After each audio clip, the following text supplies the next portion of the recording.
Hello,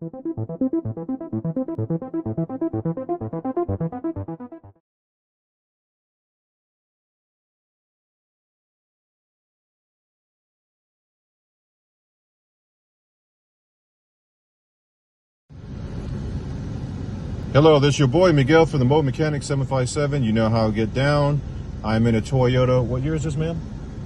2009 Camry. 2009 Camry. Customer is considering buying this vehicle. So this is just something that I look for in the pre-purchase used car inspection. The check engine light is on. So that's already a no-no and a big old bad sign.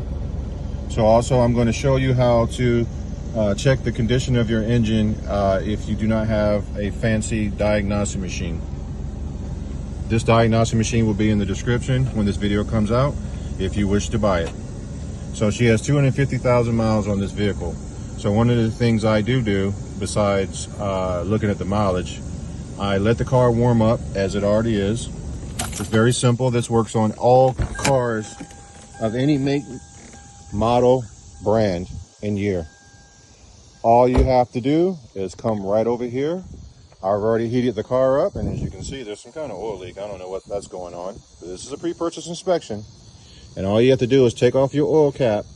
If you see a bunch of smoke pouring out, I ain't talking about a little bit, a whole bunch of smoke pouring out, do not buy this car. So we're going to do this live. We're going to take the cap off, and what do you know? It looks like somebody's smoking a cigar. Do not even shape from way buy this car. This car is wore out.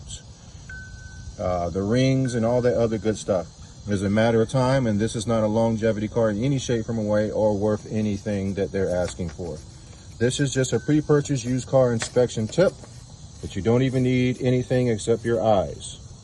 Again, I repeat, warm the car up, turn the car off, take the oil cap off. A little bit of smoke over 100,000 miles, it's acceptable. But when you have a bunch of smoke pouring out like that, that is unacceptable trying to buy a car. You're buying somebody else's issue. If you like this video, please like, subscribe, and share. Thank you.